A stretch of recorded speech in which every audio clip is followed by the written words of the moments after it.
Welcome to ITV Gold Studio, where we have the privilege of introducing two remarkable individuals who have made significant contributions to the world of Mallakhamb. Joining us today are Mrinal Patil, a talented female athlete and young coach for Mallakhamb, and Sanket Bakshi, an accomplished Mallakhamb coach and athlete. Sanket, who also represented India at the obstacle course racing world championships, was part of the team USA that won a silver medal at the second Mallakhamb World Championships. It's a pleasure to have both Mrinal and Sanket here with us today. Welcome to ITV Gold Studio. Thank you for welcoming us. As Indian American athletes representing the USA in Mallakhamb, what does it mean to both of you to showcase a traditional Indian sport on an international platform?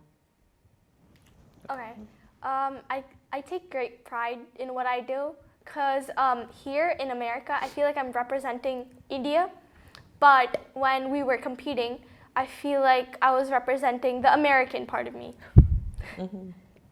Yeah.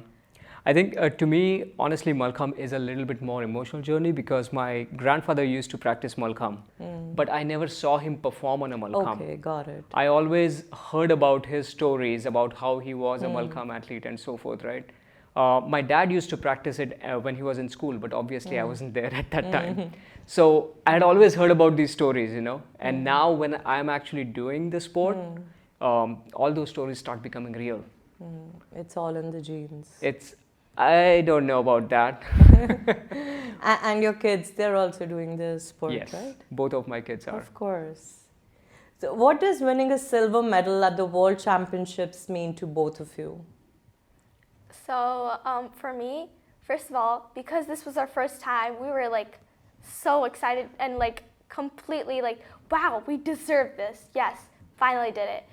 But silver is second place. So in the back of our minds, while we're also celebrating, it's like, wow, we're really close, really close. I think we can get there next time. Definitely Very can get there nice. next time. Yeah, and I think, like she said, right, we were very close. So the first place obviously was Team India, and they have been in Mallakhamb competitions for a long time, right? This was the first time our athletes actually went from the US over to India. I think we take a great bit of pleasure in saying that although this was our first competition, first ever international competition, and these kids, mostly they are like teenagers, I think 13 and above, they did extremely well in surroundings, in the environment that they are not familiar with, and the points difference between the USA team and the India team was very small. So I think that's something which I draw great pleasure on, right? Like that being our first competition, I'm pretty sure we are going to be closing in that point difference. Yeah, Team India has a big competition coming up. Fingers crossed. So you did interact with the Indian team as well. Yes. How were your counterparts when you spoke to them? Did you ask them about the routine? How many hours do they give into the sport? So hours-wise, a few of them spoke to me, and from what I've heard, they practice 6 hours daily. 3 hours in the morning, 3 hours in the evening. Is that good, average, bad compared to what you guys do? That's like when you hit perfectionism. That's like over there. Definitely. I get it. Wow. Share your experiences representing the USA at the World Mallakhamb Championships. How was the journey? Did the jet lag have any effect on your performance? The terrain, were you visiting Assam for the first time? Like yes. Northeast India? Yeah, it was the first time. The journey, technically, the whole moving from America to India, first of all, big shock. Big shock. Talk Just about like it. Jet lag, 40 hours of travel. Here, it was during the springtime, right? Yeah. So, like really freezing cold here. But like as soon as you reach Mumbai to go there, it's just like you're sweating. You're sweating right there. So it was like a big turn of events. Yeah. How about you? Yeah, I think the jet lag was definitely a factor. It was like we were competing in a time when it was like 3 a.m. in the morning over here, right? So Oh, your body wow. clocks are probably not adjusted enough. You are like Right. half asleep there. But I think the excitement took over. You know, we were, the adrenaline takes over, right? When you actually see the pole, when you see your competitors, then your adrenaline kicks off, and then you are like in supercharged spirits. So a lot of what we did was in that adrenaline mode, I think. Yeah. Wow. The weather was formidable, especially going from here. I think we were talking about like 70% humidity. And then most of the competition that we were doing was At night, evening time. yes, in the evening time. It was outdoors. So we are roughly looking at like 100 degrees Fahrenheit and Wow. 70% humidity. So you are like drenched in sweat, and then you are trying to grip on the pole, irrespective of that. So it was it was a journey. It was a journey. Great I think- experience. Yeah. Also, from where we were staying, there was like about 1.5 to 2 hours of journey required to get to the venue as well. Really? Wow. Wow. Yeah. So that adds up, right? Because every day Yes. morning you are like getting ready, getting your breakfast in, and now you have to travel 2 hours, get to the venue, get your warm-ups in, and then you are starting to look for the competitions and all. So yeah, it was an experience, but these kids did that. They're amazing. Wonderful. Now I would like to get into a little history of the sport. What is the origin of Mallakhamb? I understand it's like pole wrestling, right? Yes. Okay. When was Mallakhamb first practiced? Who invented it and why? And are there any recorded incidents or folklore surrounding the origin of Mallakhamb? Do you want to talk about that? So, from what I know, Mallakhamb has been originated in Maharashtra, somewhere along there, and it's a very ancient sport. Not really it wasn't like a competitive thing back then. It was just a practice where it was like, I don't know, a craft, I guess, where what everyone used to do. So Yeah, I think if we look back and this is something which I learned when we were on this trip to India as well, right, for the World Championship. So apparently Mallakhamb finds its way into the what they call as the Mallapuran, which is pretty old ancient text there. And over there it was mentioned as a pole which was used for practicing various different movements. Then during the Peshwa time, right, which is roughly around 1700s, that's when there is this very famous story of two wrestlers coming in from up north, and then they come down, they're challenging everybody, nobody is able to stand in front of those two wrestlers. And then this young man, his name is Balambhat Devdhar, he comes in and he challenges them, and he is using Mallakhamb as his tool for training with wrestling. And so the story goes that he actually won the challenge against these two very formidable opponents. Wow. And that's where Peshwa Bajirao started taking up Mallakhamb again and started proposing, kind of almost advertising Mallakhamb as a tool for training, right? And from there, wherever the Peshwa Empire took, like so from, if we look back at the history, it kind of goes from Pune, Maharashtra, Madhya Pradesh, Chhattisgarh, right? That entire belt is now a Mallakhamb belt. Some of our some of our talented players actually come not just from Maharashtra but also from Chhattisgarh, Madhya Pradesh. yeah, India team was Yeah, India team consisting was. of They had those players as well. So it's a pretty interesting story, right? And from there, it has spread quite a lot at a grassroots level, right? But in about 1970s or late 70s, that's when they started to formalize it, give it a structure. And early 80s is when you started having this as a competitive sport. The India Gymnastics Association kind of picked it up, and that's the Mallakhamb that we know of today. Nice. So, according to you, in India team, we have people from different parts of Yes. India. How about in your team? So in our team, just dialing back a little bit, right? New Jersey is the place where we started Mallakhamb in the US, right? And from there on, our goal for Mallakhamb Federation has been to establish centers across all different states in the US, right? We are in the midst of that journey. Right now, the Edison, New Jersey center is the biggest center. Or the only center? With 70 No, it's the biggest center. We have 6 centers Okay, across the great. US, but that's the biggest center. I think we have Connecticut. Connecticut. That's the next big one. Morganville. There is one in Florida. There is one in Nice. California. There is one in Chicago, and we are also starting up in Washington D.C. now. Very nice. So, given all of that, our team comprised mostly of athletes from New Jersey.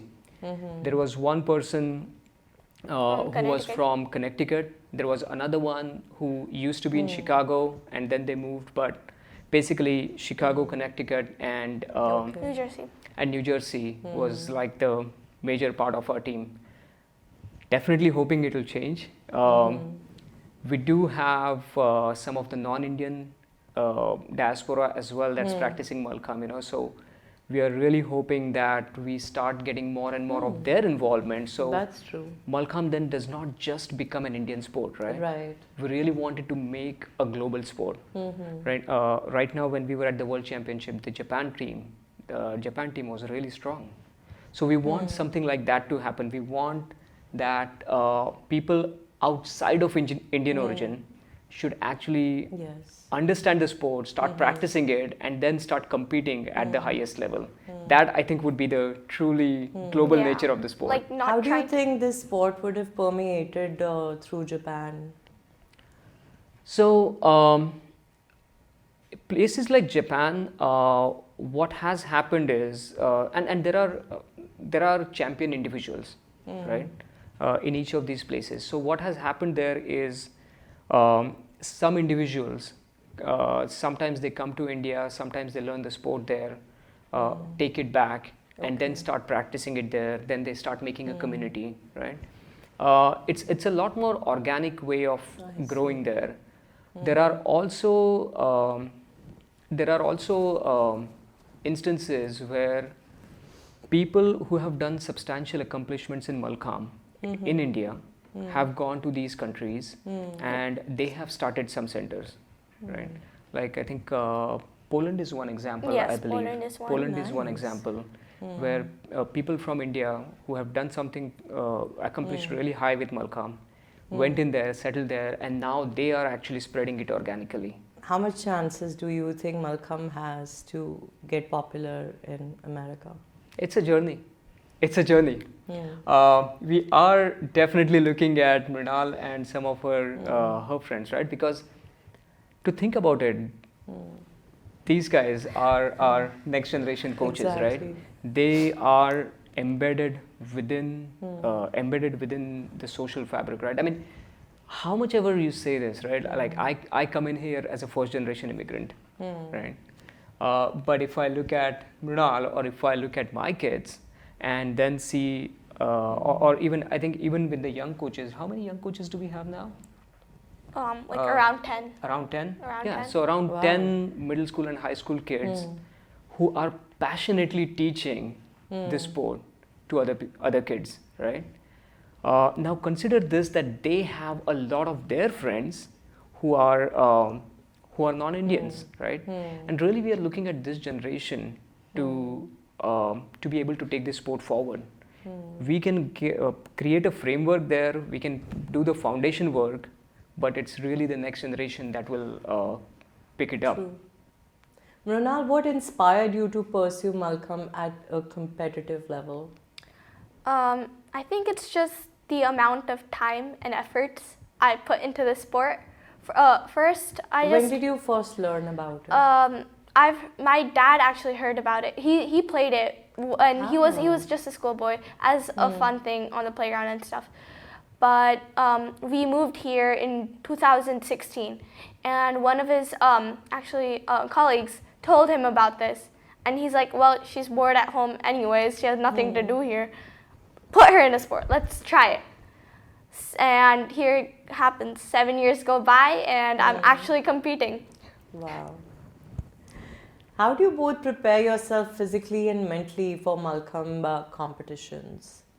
Physically, Talk about, what your training process. For the World Championships at least, all of us used to meet up after school for at least hour, 2 hours, maybe even 3 sometimes, every day per week. And especially with school and all that stuff, it took a toll on us mentally. Like at the end of it, I remember I used to be so exhausted. I used to hit my head on the pillow and be like dead asleep. Oh. So yeah. Yeah. And it's, again, as with everything else, that also is a journey, right? Because one is, I think what you described is your routine just a few months ahead of the Yes. competition. But they have spent like 5-6 years prepping to get to that point where they can actually compete as well. So, like, for example, it's a very grip intensive sport. You need to have a lot of grip, right? And that's something which will come By experience. By experience, yeah. You have to keep working on it till the one fine day you have grip enough that you can actually hoist yourselves up the pole and be able to support your own weight, right? So I think you made it sound a lot more simpler. Yeah. But I'm like, okay, sign me up. yeah, yeah. I mean, they spent a lot of blood and sweat and Yes. hours Definitely. for What do last you 5-6 eat? years. Huh? What do you eat? Normal Indian food. Normal and Like roti and sabzi. some protein shakes, some supplements. Usually what I do is have like a liter of water during practice, and before and after I used to eat like a snack bar just to get my energy boosted. Nothing special, just normal food. Normal food. But do you have like a dietitian or somebody who would tell you like, this is what you need to eat to have the right body index, to do all the hoisting and everything? We don't. But our hope is that we will get there one day when you'll have a team, you have your own chiropractor, you have your own Exactly. dietitian, I was right? coming to that. And I mean, move over IPL, bring Mallakhamb on now. Exactly. I think it's about time, right? It's about time. We were. We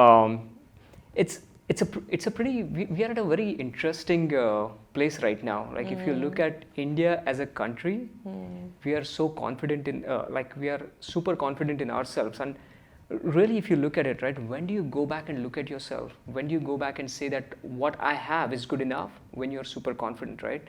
India is at that place right now, which is why we are going back and looking at things like Mallakhamb, things like Ayurveda, right?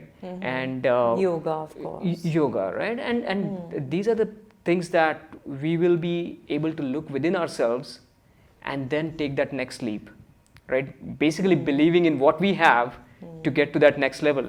And I think if we are to believe in a philosophy like that, I think Mallakhamb has a great time right now.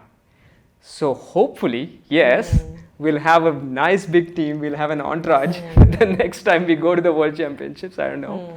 But yeah, hopefully we'll have our own dietitian, our own chiropractor and everything there. Your big sponsors, your own fanfare. I wish, I hope.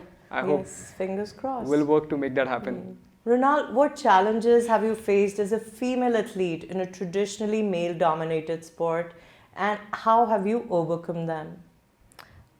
So I guess it didn't feel that way as playing the sport in America, because it wasn't like genderized. The sport wasn't genderized here. That's the good part of it. In US, you say? It wasn't genderized. And at when all. you went to India? When I went to India, I was like, oh my God, it's like hitting me. It's like all the stereotypes are coming back. Everything's coming back at me. Just like, all right. But there was no female candidate there? Female athlete? There were. But the thing was, India in Mallakhamb, the boys mostly do pole, pole Mallakhamb, and the girls work on rope, rope is supposed to be more graceful, more like, there was supposed to be more beauty and stuff. While pole, of course, there's grace and stuff, but it's more based on strength. It's more based on agility and all that stuff. So here we were taught everything like regardless of the gender you are. Very nice. We had to learn both. But in India, it was like girls only had to do rope and boys had to only do pole. Did you get some extra points for that? We were hoping to, yes. Yes, we were definitely hoping to. Of course. So, Sanket, how do you support your athletes? Okay. Yeah, come no, back, I just wanted to add one quick thing there, because Mallakhamb Federation of USA, right, has had a big role to play into in this whole gender equality for Mallakhamb. Traditionally, like Mrinal said, right, female athletes were not doing pole. And when we started going to the non-Indian diaspora here, they started questioning us as well. They're like, why would you do that? If we are to learn this sport, we want it to be equal for males and females. And that led us back to kind of start questioning ourselves. Why do we do that, right? Chinmay Patankar and Pradnya Patankar, who actually started MFU back in 2013, they did a lot of work, a lot of research on this. They actually went to doctors around the area saying, do you see any problem in this, in girls pursuing pole Mallakhamb, for example? And when we did not find any red flags, they actually decided to go in and start training girls with pole Mallakhamb and boys with rope Mallakhamb as well.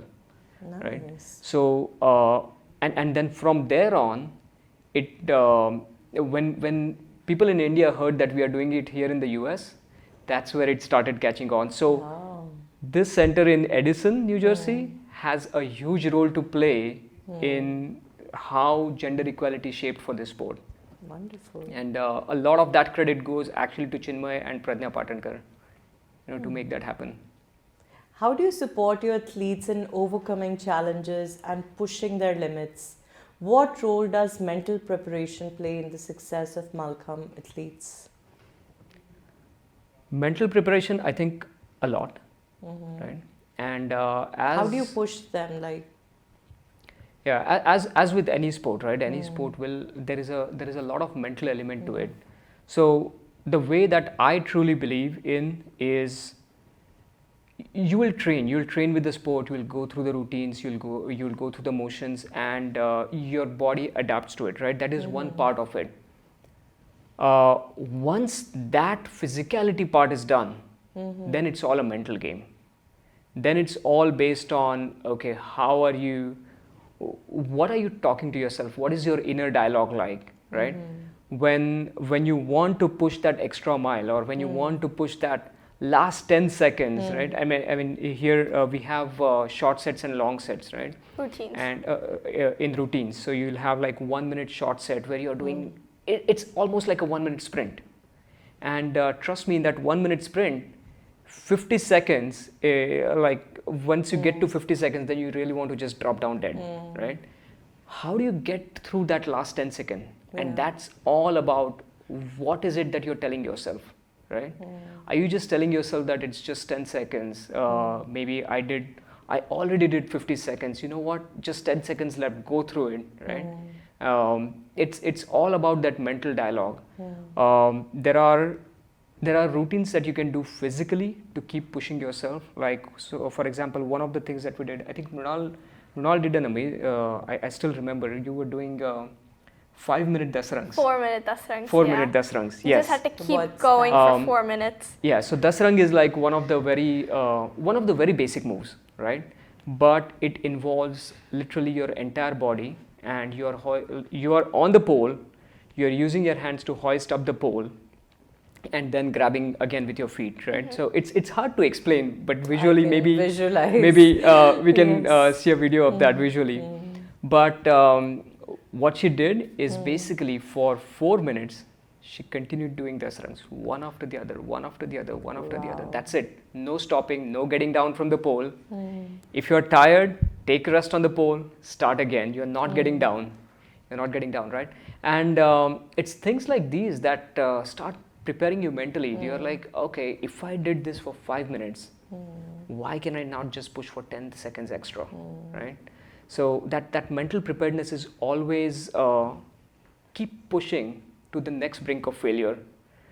Just maybe sometimes just a little bit short of failure itself, but just keep pushing, just keep pushing. I mean, I'm pretty sure now if you go back and do it, you'll probably cross 7 minutes. I don't know, but just keep pushing that one extra bit every single time you come there to practice. Wonderful. Mrinal, how do you balance your responsibilities as a student and an athlete?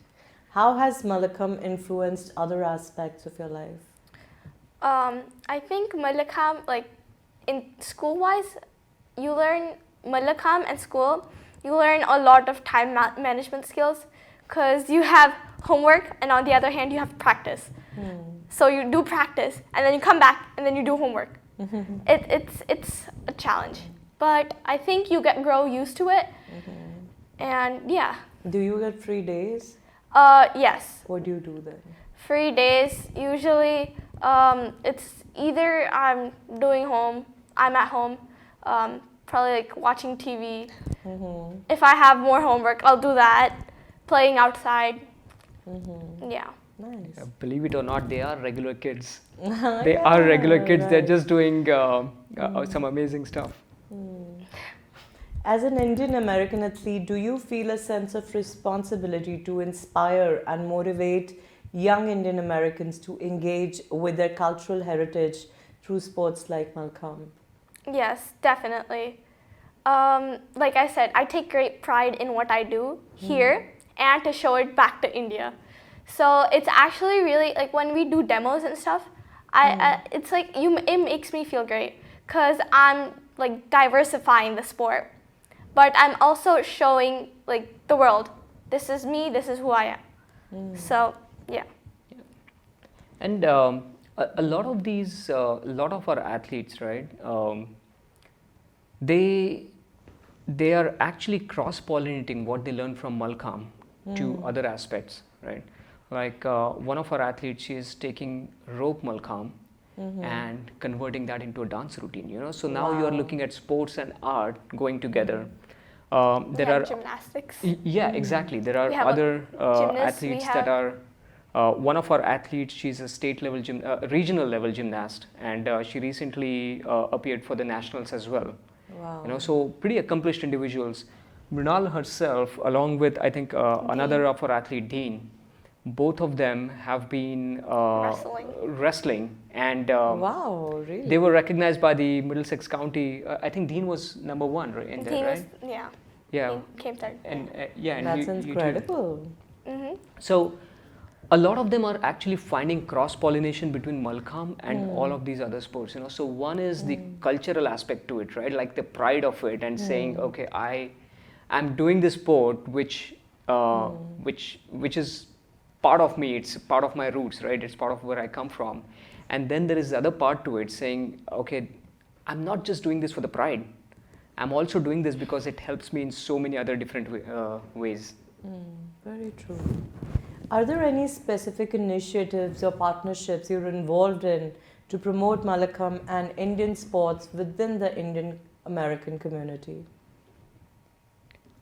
We have been doing a lot of demonstrations, like Mrinal was just talking about it. So recently we had the Yoga Day event, International Yoga Day event. We went there to do Mallakhamb. Also the Ganesh festival that happens in Woodbridge, we have done demonstrations there. The India Day parade on Oak Tree Road last year, we were doing demonstrations there as well. So we keep working with organizations of Indian origin right now, at least, to spread the word. But then again, it's not just organizations of Indian origin, right? Like we are working with some of the cities around to see if we can offer similar training to first responders, right? Policemen, firefighters, because a lot of what you learn from Mallakhamb can actually be replicated in the real world. But aren't they too old to learn this? I Age. started when I was 38. Really? So- No kidding. One of our teammates from the men's team is actually 52, Wow. and he competed. And he So- competed. And won the silver. Wow. Yes. Yes. So you're never too old. Yes, I would definitely say you're never too old. My mom, she is almost 70. Last year when she was here, she was curious. She's like, I want to try it out. And obviously she's not going to be able to do it in a way that they do, right? But she tried it out for half an hour, and she was able to get at least some basic moves in, right? Wow. So I think there are graduating steps, right? You can join at any level, and your journey will always start from the way where you join. So I think in a way it's a very adaptable sport. So Mallakhamb in USA, right? I mean, right now 2 of us are really representing a much more broader team, Of right? course. That is one. And when we went to the World Championships, we had six males and 6 females, and that was our 12-person 12-person team there. We started, like I said, 10 years ago. Chinmay and Pradnya Patankar, they started this institute or this federation in New Jersey, and it's kind of growing from there, right? One of the things that we aspire to do, I already mentioned about the Olympics journey, right? But what we want to do is really within next, let's say 5 years, if we give ourselves 5 years to get to the Olympics, right? Within those 5 years, we would want to see Mallakhamb training centers operational in at least 25 different states of the US, right? And that's the goal that we are trying to get to. And to get to that goal of Olympics, to get to that goal of 2028 Los Angeles Olympics, right? We want to start working with more countries. We are actually working with the Indian Federation as well right now, and we want to be able to start working with more and more countries, start having more and more exposure to the competitions for all of these, for all of our athletes, and really be able to elevate this as a global sport. I mean, even right now when we are talking about it, we are talking about it in context of an Indian sport, right? Yeah. And not in a bad way, but we want to actually take that connotation out of the sport. We want to be able to talk it as a sport, Just not as a an Indian sport. sport. It's Or just any a other sport, sport, yeah. and it's practiced everywhere globally. Fair That's the place where we would want to get to. You know, that's the aspiration for Mallakhamb Federation USA. And I hope you achieve it. And I see you guys at the Olympics in 2028. We would like to extend our heartfelt gratitude to the ambassadors of this ancient Indian sport, Sanket, Bakshi and Mrinal Patil, for joining us today at ITV Gold Studio. Best of luck on your incredible journey ahead. Thank you. Thank you.